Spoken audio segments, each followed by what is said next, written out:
Izin berpantun dulu ya Bapak Ibu. Minggu siang kita berkumpul di Zoom ini. Kumpul bareng, bahas teknologi dan inovasi. Kami dari sahabat teknologi saling berbagi dan berkolaborasi. Pergi ke sungai memancing ikan. Dapat ikan, ikan patin. Salam sapa saya ucapkan. Assalamualaikum ke semua hadirin. Assalamualaikum warahmatullahi wabarakatuh. Waalaikumsalam. Assalamualaikum warahmatullahi wabarakatuh. Salam dan bahagia buat kita semua, Bapak Ibu. Apa kabar semuanya? Alhamdulillah baik ya. Baik, senang sekali ada kesempatan ini kita dapat berkumpul di ruangan Zoom ini dalam rangka webinar Sahabat Teknologi, yaitu Roti Cookies Nusantara, ngobrol TIK kreatif, inovatif, dan seru.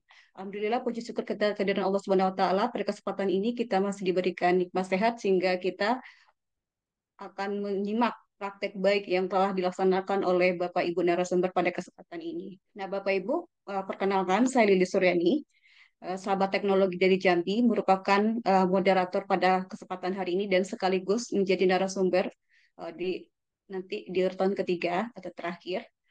Nah, Bapak Ibu, pada siang hari ini juga saya ucapkan terima kasih kepada Bapak Ibu yang telah bergabung di webinar pada hari ini.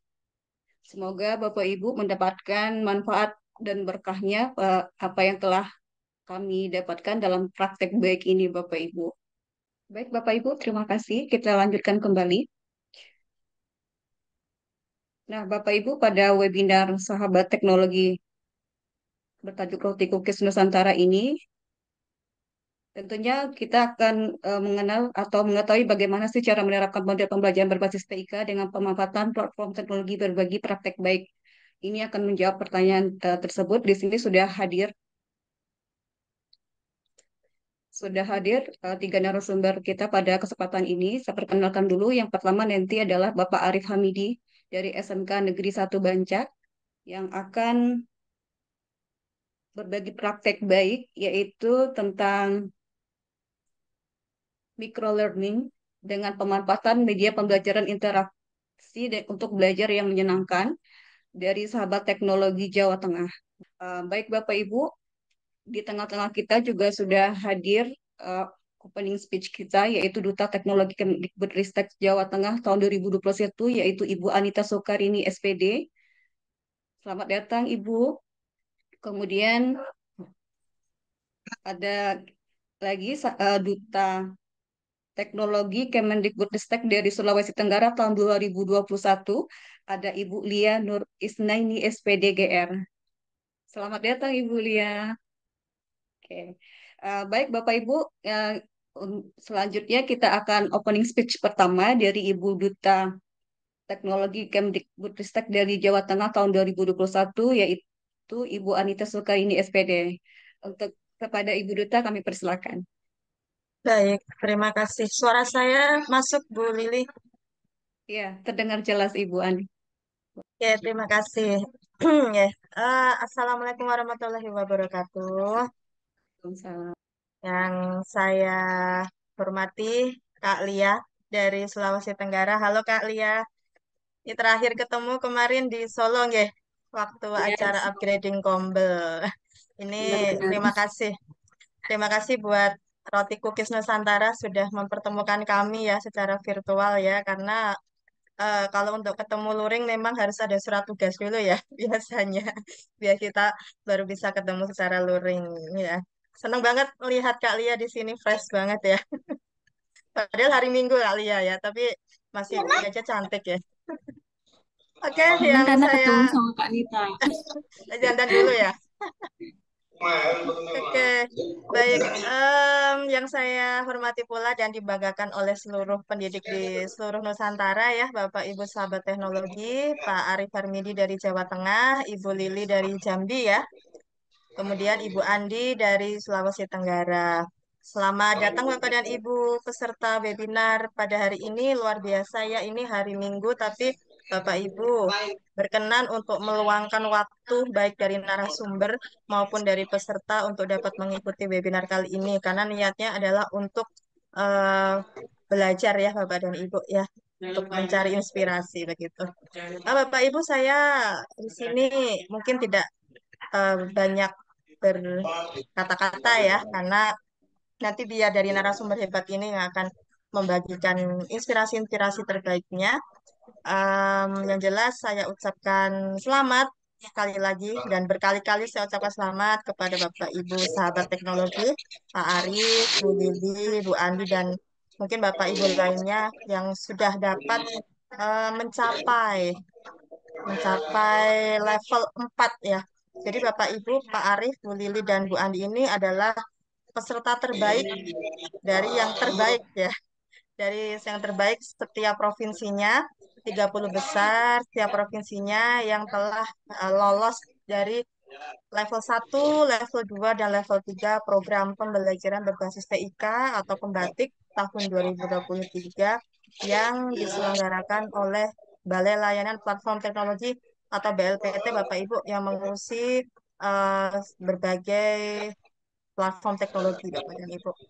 Nah, Bapak Ibu sahabat teknologi ini ya adalah Bapak Ibu yang sudah berhasil menerapkan inovasi dan juga melakukan praktik baik pembelajaran dengan memanfaatkan teknologi, terkhususnya adalah platform teknologi seperti ada PMM, ada akun belajar ya, ada suara edukasi, TV edukasi, yang mana hal tersebut merupakan salah satu kompetensi yang harus Bapak Ibu em, lolos ya atau capai di dalam era yang sudah digital ini Bapak dan Ibu ya.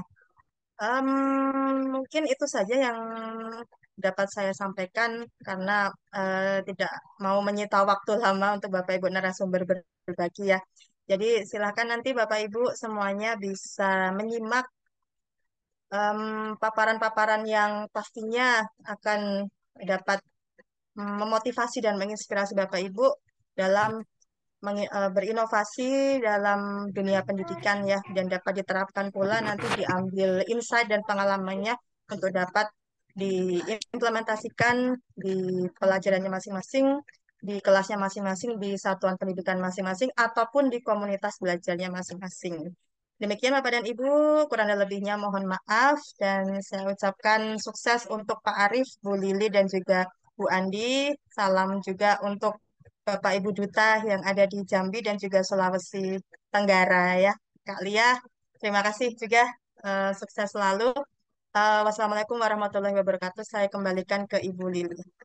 Ya, Waalaikumsalam warahmatullahi wabarakatuh. Baik Bapak Ibu, kita kasih tepuk aplaus yang meriah buat duta kita pada kesempatan ini. Terima kasih Bu Anita Soekarini yang telah memberikan kami motivasi juga kepada Bapak Ibu guru di sini. Semoga motivasinya makin meningkatkan untuk berinovasi ya, dan bertransformasi di sekolahnya masing-masing. Baik Bapak Ibu, kita lanjutkan opening speech yang selanjutnya. Yang kedua yaitu dari Bu Lia Nur Isnaini SPDGR dari Dukta Teknologi Kemendikbudristek Sulawesi Tenggara tahun 2021. Kepada Ibu Lia kami persilakan. Baik, terima kasih banyak Ibu Lili. Apa suara saya terdengar jelas? Jelas, jelas. Banyak. Jelas ya. Terima kasih banyak. Assalamualaikum warahmatullahi wabarakatuh. Waalaikumsalam. Yang saya hormati Kakak Anita Soekarini ya, selaku rekan saya Duta Teknologi Kemendikbudristek tahun 2021 dari Provinsi Jawa Tengah. Alhamdulillah ini kali pertama ya ketemu lagi setelah kemarin ketemu secara langsung di Solo. Alhamdulillah. Terima kasih banyak sudah mengundang kami berdua ini. Yang saya banggakan Bapak Ibu Sahabat Teknologi tahun 2023, Bapak Arief Hamidi, kemudian Ibu Andi Ilvianti dan Ibu Lili Suryani. Dan tidak lupa juga saya ingin menyapa Bapak Ibu guru hebat yang pada siang hari ini sudah menyempatkan waktunya untuk hadir mengikuti kegiatan webinar. Luar biasa ya Bapak Ibu ya, walaupun akhir pekan begini, tapi saya lihat antusiasnya untuk mengikuti webinar sangat-sangat luar biasa begitu. Mungkin sebelumnya saya ingin menyapa dulu, bagaimana nih kabarnya Bapak Ibu semua? Baik, baik, Bu. Baik ya, Alhamdulillah. Alhamdulillah baik, Bu. Alhamdulillah. Luar biasa. Terima kasih banyak. Saya benar-benar bahagia juga berada di tengah-tengah Bapak Ibu guru semua, terutama dilibatkan dalam kegiatan webinar oleh para sahabat teknologi, apalagi ini antar provinsi ya, jadi juga menyambung tali silaturahmi juga, kemudian menambah teman lagi begitu. Alhamdulillah. Baik Bapak Ibu, mungkin saya juga tidak akan berlama-lama. Tadi juga sedikit banyak sudah diperkenalkan bahwa Bapak Ibu guru yang nanti akan menjadi narasumber pada kegiatan kali ini adalah Bapak Ibu guru hebat yang sangat luar biasa ya, menjadi 30 peserta terbaik di provinsinya masing-masing yang sangat luar biasa sudah melewati beberapa level Dede. pada kegiatan pembatik Dede. begitu. Sesuai dengan kegiatan Itu webinar, ke hotspot itu. pada kesempatan kali ini, para Jangan, Neng. narasumber Coba kasih teman akan sini. memberikan cerita-cerita Yuk, yuk. terbaiknya tentang implementasi pembelajaran inovatif yang berbasis TIK. Insya Allah nanti Bapak Ibu guru yang bergabung pada kegiatan webinar kali ini juga akan diperkenalkan model-model pembelajaran inovatif dan juga platform-platform teknologi yang bisa Bapak Ibu jadikan inspirasi untuk diterapkan di sekolah masing-masing. Bahkan bisa jadi bukan hanya di kelas ya, bisa jadi Bapak Ibu juga akan menularkan praktik-praktik baik ini di komunitas-komunitas belajar, bahkan kepada rekan-rekan yang lebih luas lagi cakupannya. Karena saya yakin Bapak Ibu teknologi dengan guru saat ini sudah tidak bisa dipisahkan lagi ya. Sudah menjadi satu kesatuan bisa dibilang begitu. Apalagi kalau kemarin kita melihat batu loncatannya itu kan karena pandemi COVID begitu ya. Itu menjadi batu loncatan yang sangat apa ya? Sangat pesat begitu penggunaan platform teknologi di dalam dunia pendidikan. Hal itu bisa menjadi apa ya, kemudahan bagi Bapak Ibu guru. Jadi bukan melepas tanggung jawab kita sebagai guru, justru menjadi motivasi bagi Bapak Ibu guru semua untuk memberikan pengalaman belajar yang lebih menarik dan juga interaktif bagi murid-muridnya di kelas gitu. Jadi apa ya? Mudah-mudahan pada kesempatan kali ini praktik-praktik baik yang sudah dilakukan oleh para sahabat teknologi ini bisa menginspirasi Bapak Ibu, bisa memotivasi juga untuk diterapkan juga di sekolah masing-masing dan tentunya yang kita lakukan bukan untuk diri kita sendiri tetapi untuk murid-murid Bapak Ibu semua. Gitu ya Bapak Ibu. Mungkin itu saja yang bisa saya sampaikan pada kesempatan kali ini karena saya yakin Bapak Ibu sudah tidak sabar ini untuk mendengarkan cerita-cerita terbaik dari praktik pembelajaran inovatif yang dilakukan oleh para sahabat teknologi kita. Gitu. Jadi mungkin itu saja pengantar dari saya yang juga menandakan bahwa kegiatan webinar Roti Cookies Nusantara, ngobrol TIK, kreatif, inovatif, dan seru dengan ucapan Bismillah saya nyatakan dibuka begitu ya. Kurang lebihnya saya mohon maaf yang sebesar-besarnya. Sukses semua buat Bapak Ibu sahabat teknologi dan Bapak Ibu guru hebat di seluruh Nusantara. Mungkin saya kembalikan ke Ibu moderator. Wassalamualaikum warahmatullahi wabarakatuh.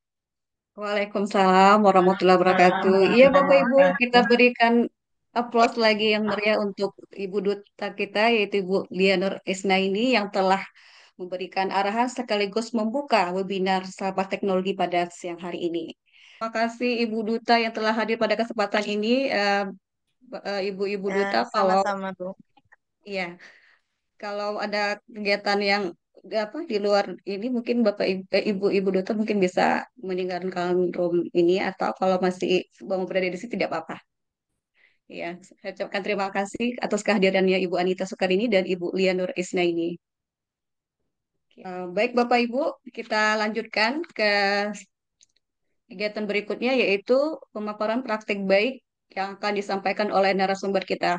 Nah, Bapak Ibu, saya ingatkan kembali ketiga narasumber nanti setelah memaparkan materinya nanti akan ada sesi tanya jawab Bapak Ibu. Jadi kita tampilkan dulu praktek baiknya, baru di akhir pemaparan materi nanti. Eh, Nanti Bapak Ibu silakan bertanya, sebutkan nama dan asal instansinya atau asal daerahnya boleh.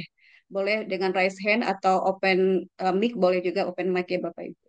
Oke, baik kita sambut Bapak Ibu pemateri kita pertama yaitu Bapak Arif Hamidi Eskom, sahabat teknologi Jawa Tengah, yaitu tentang microlearning dengan pemanfaatan media pembelajaran interaktif untuk belajar yang menyenangkan.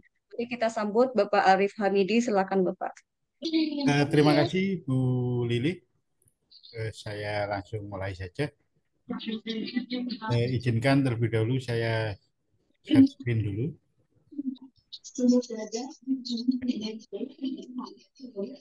Assalamualaikum warahmatullahi wabarakatuh. Salam sejahtera bagi kita semua. Om Swastiastu.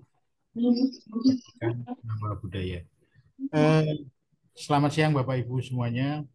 Izinkan saya terlebih dahulu menyapa para duta yang mendampingi kita, Bu Anita Sukarini dan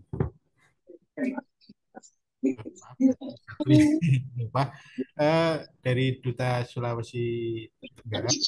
Terima kasih atas waktunya memberikan opening bagi kegiatan hari ini. Motivasinya sungguh luar biasa. Nah, pada kesempatan hari ini saya mau sharing kaitannya dengan microlearning dengan pemanfaatan MPI untuk belajar yang menyenangkan. Sebelumnya, perkenalkan, nama saya Arif Hamidi, salah satu sahabat teknologi Jawa Tengah tahun 2023. Instansi keseharian saya SMK Bancak, Kabupaten Semarang, pengajar produktif TKJ. Nah, ini email saya. Kemudian yang paling bawah itu adalah website. Dan bila Bapak Ibu punya kesempatan hampir di website.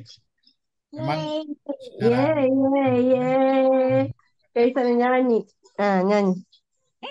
selanjutnya, apa itu microlearning?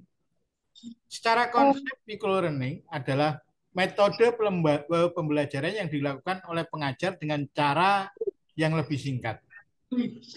Kalau boleh dikatakan secara sederhananya, microlearning adalah metode pembelajaran untuk jangka pendek. Dalam konteks pembelajaran jangka pendek ini mengedepankan aspek yang singkat, namun inti dari pembelajaran atau esensi dari pembelajaran, tujuan pembelajarannya tercapai secara masif. Jadi Bapak Ibu apabila menerapkan microlearning ini hendaknya benar-benar mengedepankan kira-kira inti dari pembelajaran ini, tujuan pembelajaran ini tercapai atau tidak. Nah, selanjutnya kita bicara tentang multimedia pembelajaran interaktif itu apa. Kalau secara gambaran, multimedia atau disingkat dengan MPI ini adalah aplikasi komputer yang berisi kombinasi teks, gambar, grafik, suara, video, animasi, simulasi secara terpadu dan sinergis untuk mencapai tujuan pembelajaran di mana pengguna dapat mengontrol dan berinteraksi secara dinamis. Jadi Bapak Ibu apabila menggunakan MPI ini usahakan benar-benar bahwa MPI ini karena ini multimedia, jadi usahakan minimal lebih dari 2 media yang digunakan. Dan di sini ada interaksi pengguna secara mandiri. Jadi pengguna itu akan secara mandiri mempelajari materi-materi yang kita sampaikan. Nah, yang pertama kita membahas kaitannya dengan microlearning terlebih dahulu. Apa tantangan dari seorang pendidik yang mengaplikasikan model pembelajaran microlearning ini? Karena microlearning ini adalah pembelajaran yang bentuknya mikro, kita seorang pendidik itu harus memiliki kemampuan dalam mengemas materi pelajaran ke dalam bentuk yang kecil, mikro, dan menjaga perhatian pelajar dan mempermudah mereka dalam menyerap inti dari materi tersebut. Ini sebuah tantangan. Karena kita benar-benar dituntut untuk fokus tahu kira-kira materi ini akan tersampaikan atau tidak. Nah, selanjutnya kita bicara kelebihan dan kekurangan dari microlearning ini. Nah, yang pertama, kelebihan dari microlearning adalah meningkatkan kemampuan. Untuk selanjutnya, meningkatkan keterampilan, meningkatkan prestasi, lingkungan belajar jadi lebih baik, lebih cepat diselesaikan, lebih efektif dan efisien. Itu adalah kelebihan dari kita mengaplikasikan microlearning di dalam pembelajaran. Sedangkan untuk kekurangannya, mungkin karena kontennya bentuknya kecil, maka hal yang disampaikan ini tidak terlalu banyak. Kemudian tidak cocok digunakan untuk pembelajaran yang rumit dan detail. Jadi pelajaran yang misalnya membutuhkan penjelasan yang panjang, ini tidak cocok diaplikasikan dalam pembelajaran microlearning.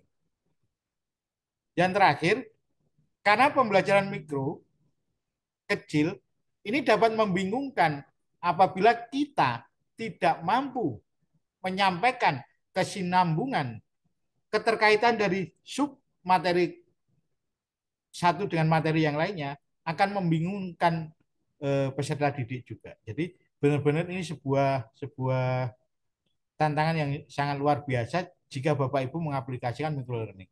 Nah, secara konsep dari kelebihan dan kekurangan itu ada beberapa strategi dan tips-tips khusus agar kita bisa mampu mengaplikasikan pembelajaran microlearning ini. Yang pertama adalah menetapkan tujuan pembelajaran yang jelas untuk setiap segmennya. Kemudian yang kedua, memilih konten yang relevan dan sesuai dengan tujuannya. Karena dalam secara konsepnya, tujuan pembelajaran itu misalnya dalam konteks misalnya Bapak Ibu pembelajaran misalnya contoh matematika. Nah, walaupun matematika ini secara konsepnya memang secara gambaran luas tidak mampu atau tidak cocok menggunakan microlearning, tapi ada beberapa sub terutama yang mengenal hitung-hitungan, misalnya 1+1 penjumlahan misalnya. Nah, ini kita bisa menggunakan model microlearning ini. Tapi kalau untuk rumus-rumus yang luar biasa rumitnya, ini tidak cocok. Kemudian menggunakan berbagai format media seperti video, teks, dan podcast. Jadi Bapak Ibu tidak hanya cukup satu media yang disampaikan, tapi bisa berupa video, teks, dan podcast atau gabungan dari seluruh media. Kemudian langkah mengukur hasil pembelajaran untuk mengevaluasi dampaknya. Kira-kira berdampak bagaimana pembelajaran microlearning pada tema A, tema B, dan seterusnya. Nah, apa saja yang ada di dalam pembelajaran microlearning? Ini tentunya yang pertama teks. Teks ini usahakan bentuknya frase atau paragraf pendek saja. Jadi tidak merupakan paragraf yang banyak. Kemudian gambar yang berupa foto atau ilustrasi. Kemudian video. Video pun adalah video-video yang pendek. Kemudian audio, itu rekaman suara. Kemudian tentunya untuk bahan evaluasi kita ada tes atau kuis. Kemudian mungkin Bapak Ibu yang bisa membuat game, bisa menggunakan Kahoot, menggunakan Wordwall, ataupun Bapak Ibu bisa membuat game sendiri. Itu bisa kita aplikasikan dalam pembelajaran microlearning ini. Nah, tips dan triknya, yang pertama, strategi yang harus dibuat itu harus berkaitan dengan tujuan pembelajaran. Kemudian, usahakan kualitas konten yang dihasilkan tinggi, baik berupa video maupun isinya. Perlu diperhatikan pula elemen seperti desain dan warna. Sebagai contoh, warna ini kontrasnya. Jadi, antara background dengan inti itu tidak tercampur dan sebagainya. Nah, Pastikan konten video yang dihasilkan itu ringkas dan tertarget. Ini kurang lebih durasinya 1 sampai 5 menit saja. Karena kalau terlalu banyak juga anak-anak akan bosan. Kemudian, salurkan pengetahuan berbagai cara, seperti kuis pilihan ganda, studi kasus, atau permainan, dan sebagainya. Kemudian, ini hal yang paling penting, itu pastikan konten-konten yang kita create, konten-konten yang kita buat, itu bisa diakses oleh siswa, tanpa harus menggunakan aplikasi tambahan. Jadi, perangkat apapun mampu digunakan dan sebagainya. Dan yang utama, konten itu harus bisa diakses secara online maupun offline. Karena perlu kita pahami bersama bahwa di Indonesia ini ketersediaan jaringan terutama berkaitan dengan online ini sangat atau belum dikatakan merata. Jadi kita harus pandai-pandai memilih kira-kira konten ini nanti ketika saya aplikasikan itu bisa 2 mode atau tidak. Kemudian ciptakan lingkungan belajar yang seru untuk pengguna. Jadi sebelumnya kita menciptakan suasana kelas itu lebih kondusif terlebih dahulu. Nah, untuk selanjutnya, secara konsep mungkin MPI perlu kita pahami bersama, ini adalah gabungan dari seluruh media, dikatakan multimedia. Nah, ini kaitannya dengan pendidikan, jadi makanya di situ mengkonsep bahwa multimedia pembelajaran dan interaktif. Interaktif itu adanya timbal balik, adanya reaksi secara dinamis dari pembelajar, seperti itu. Nah, untuk multimedia sendiri itu mempunyai fungsi utama, yaitu fungsi sebagai suplemen, pelengkap, dan pengganti.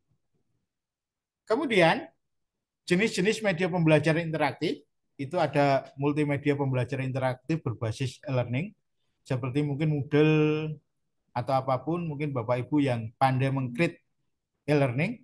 Kemudian, media pembelajaran berupa website pendidikan, situs belajar online, seperti rumah belajar dan sebagainya. Media interaktif berbasis software, seperti mungkin Bapak Ibu yang membuat aplikasi menggunakan articulate storage, Storyline, kemudian ada menggunakan Lumi, SAC, dan macam-macam.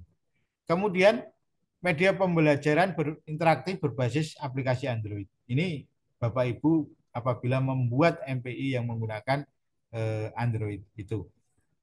Kemudian karakteristik MPI itu yang pertama memiliki lebih dari satu jenis media yang konvergen.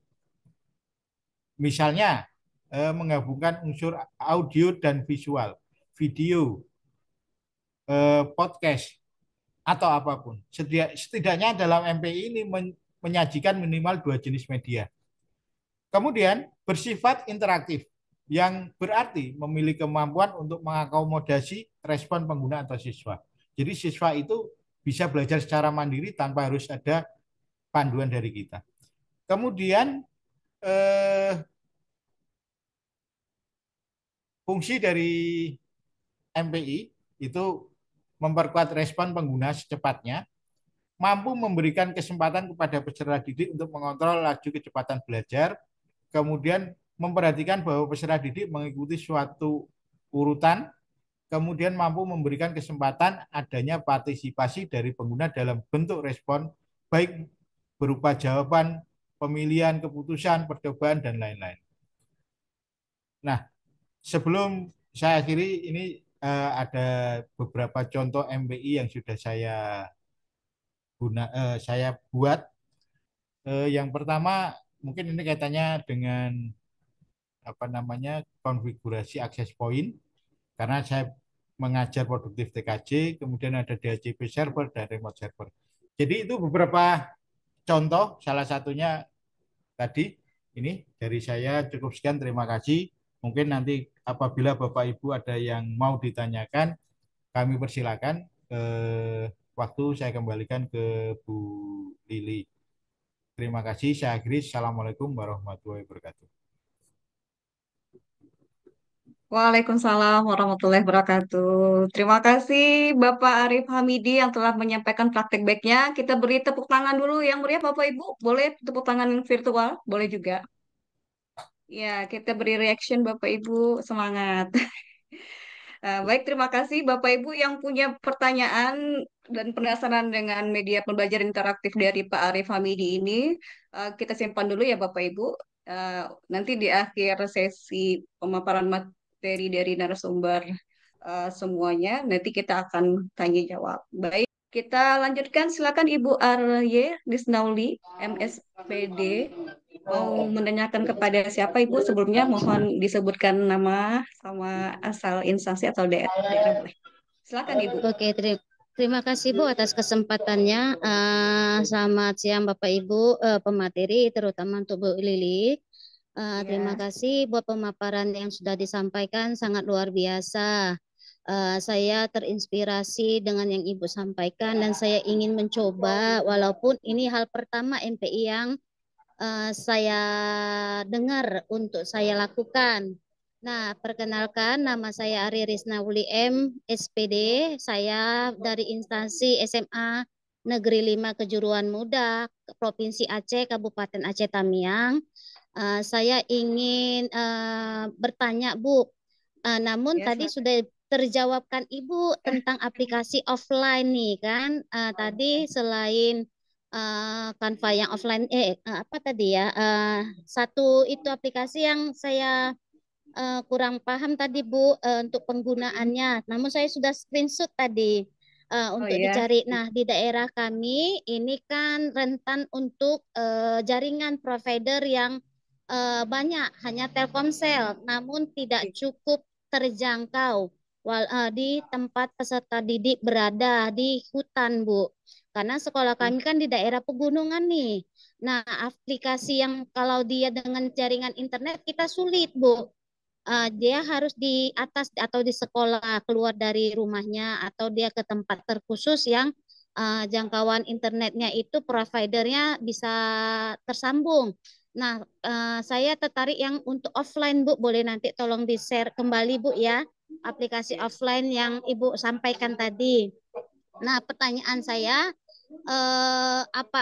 tadi kan Ibu udah memaparkan atau Ibu siapa tadi kan tentang anak yang tidur, kemudian iya, Bu Andi. malas, ya, kemudian dan sebagainya. Nah, saya juga mengalami ada seperti itu satu orang nih pada saat saya pembelajaran. Menurut saya dan menurut anak yang lain sudah menarik sekali pembelajaran kita yang menyenangkan.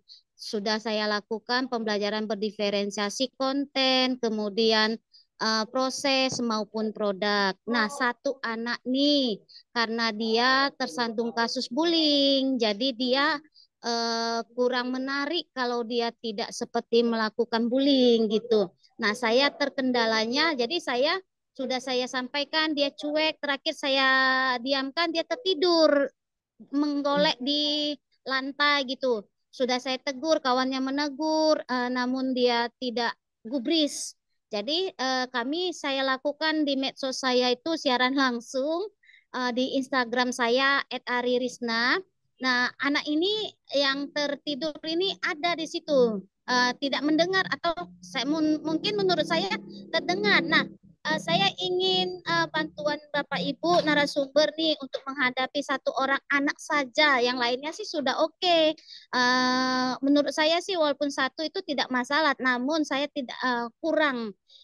Sepertinya dia kurang menghargai, entah menghargai saya atau kurang menghargai pembelajaran. Saya kurang tahu nih Bu. Nah, bagaimana cara kita selaku pendidik nih agar akhlak itu kan kembali ke akhlaknya nih, supaya anak yang merdeka tadi dan kita pun merdeka dalam pembelajaran kita gitu loh Bu.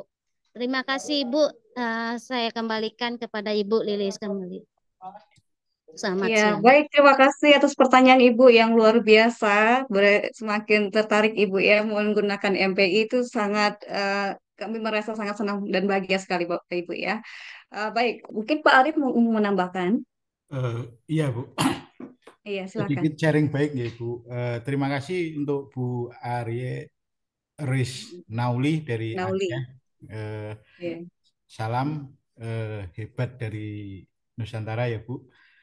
Kebetulan saya juga punya teman dari Aceh Bu, dari Lok Sumawe, Ibu Nora, guru SMK Lok Sumawe, kalau tidak keliru seperti itu.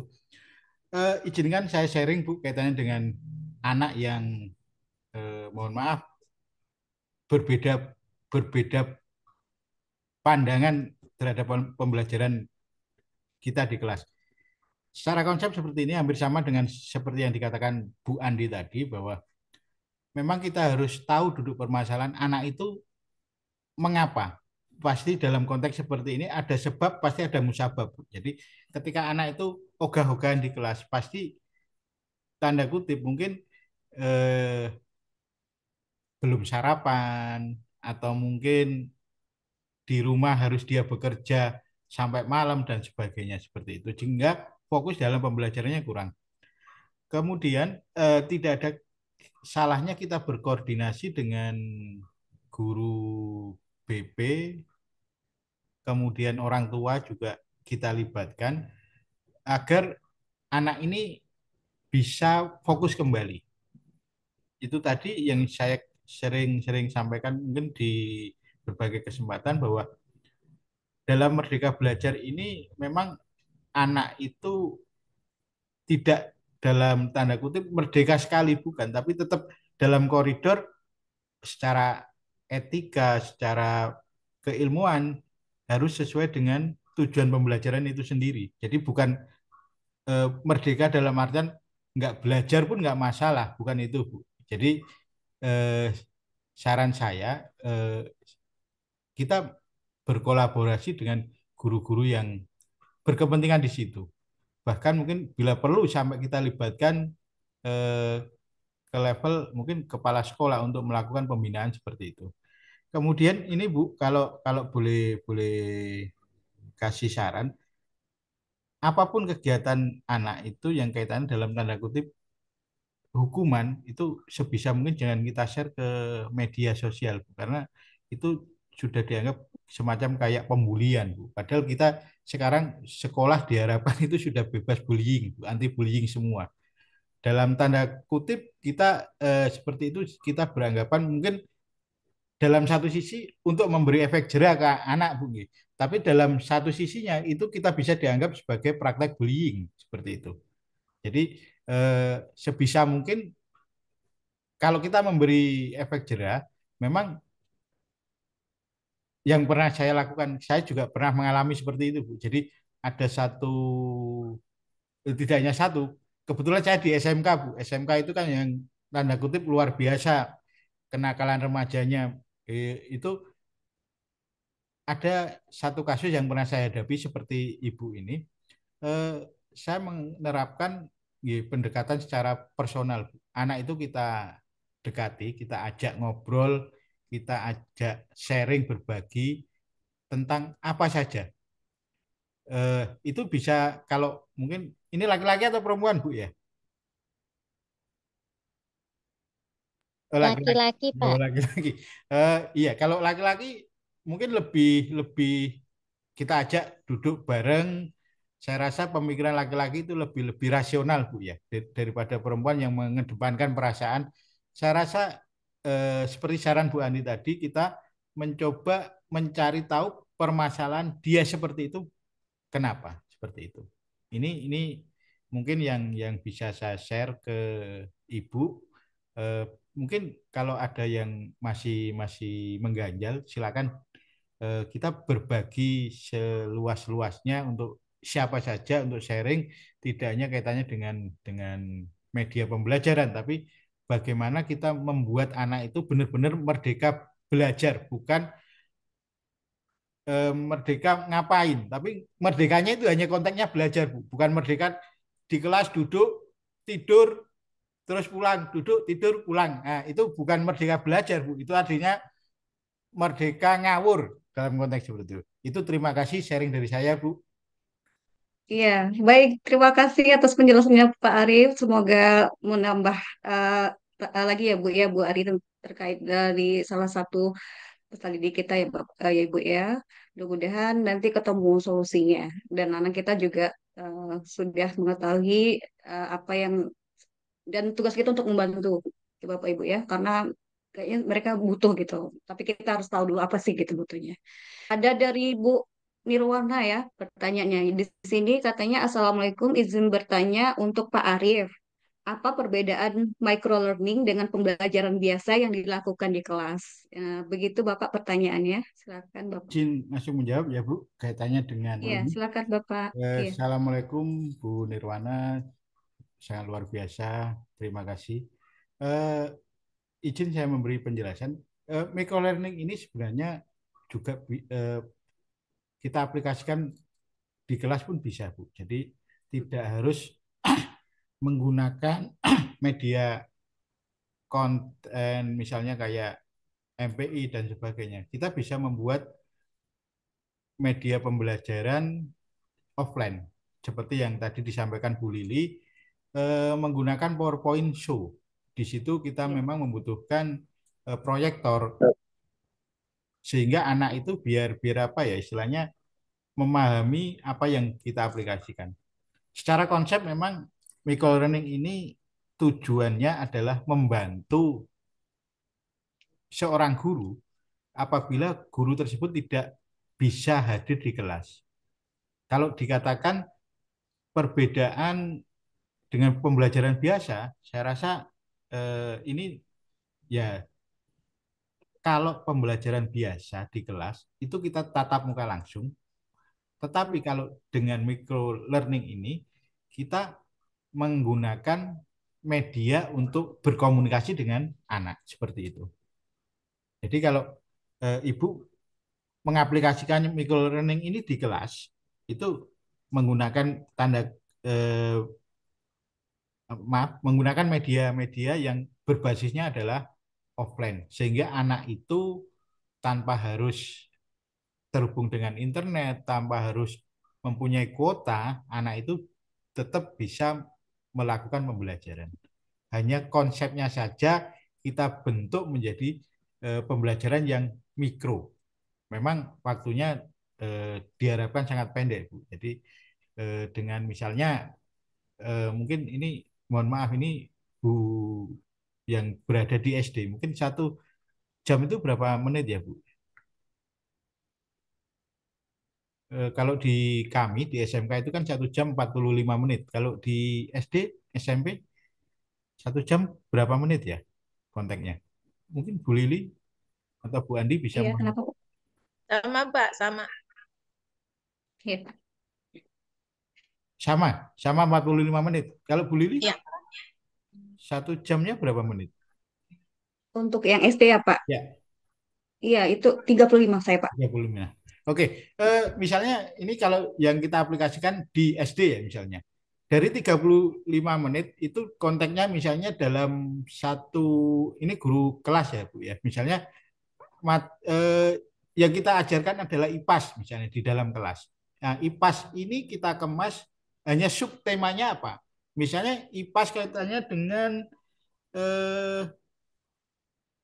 memperkenalkan kaitannya dengan hewan misalnya. Nah, itu konteks hewan itu kita kemas sebisa mungkin dalam skup supaya dalam waktu 30 menit belajar, tidak sampai 1 jam pelajaran itu anak itu sudah paham, benar-benar paham dengan belajar mandiri itu tadi. Hewan itu misalnya gajah itu apa ciri-cirinya? Mempunyai telinga lebar, mempunyai hidung panjang dan sebagainya. Atau apa? Kita kemas sebisa mungkin anak-anak itu bisa berinteraksi di situ sehingga anak itu menemukan informasi kaitannya gajah dalam waktu yang singkat seperti itu. Jadi kalau boleh dikatakan tidak ada perbedaan, tinggal bagaimana kita mengaplikasikan micro learning ini di dalam pembelajaran di kelas. Jadi tidak harus kita jauh-jauh antar misalnya kayak online dan sebagainya seperti itu. Itu jawaban dari saya. Mudah-mudahan bisa membantu pemahaman Bapak Ibu semua kaitannya dengan micro learning ini. Terima kasih Ibu Lili. Baik, kita beri tepuk tangan atas penjelasan dari Pak Arief. Semoga terjawab ya Ibu Nirwana.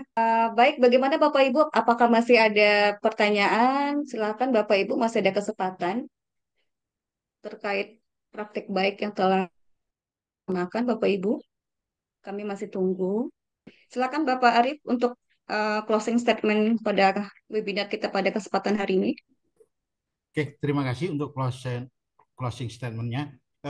Ya. Microlearning ini adalah pembelajaran yang membantu dalam konteks aplikasi microlearning ini tidak bisa kita aplikasikan ke seluruh pembelajaran, hanya pada sub-sub tertentu saja. Jadi bagaimana kita mengemas pembelajaran itu dalam bentuk yang kecil, ini tidak bisa kita aplikasikan dalam satu pelajaran. Jadi hanya pada sub materi terkecil saja. Seperti tadi yang saya sampaikan bahwa misalnya pelajaran IPAS mengenal hewan seperti itu. Jadi tidak bisa kita aplikasikan satu pelajaran IPAS ini menggunakan micro learning semua seperti itu. Jadi pasti menggunakan metode-metode atau model-model pembelajaran yang lain untuk mengkolaborasi supaya apa yang kita harapkan dari tujuan IPAS itu tercapai. Begitu Bu. Terima kasih. Oke, terima kasih Bapak Arief atas closing statement-nya. Baik Bapak Ibu, kami bertiga pamit undur diri. Bapak Ibu, kami mohon maaf jika ada kesalahan dari kami dan kami mohonkan semoga apa yang kami sampaikan ini bermanfaat Bapak Ibu ya. Dan kami tutup dengan Assalamualaikum warahmatullahi wabarakatuh.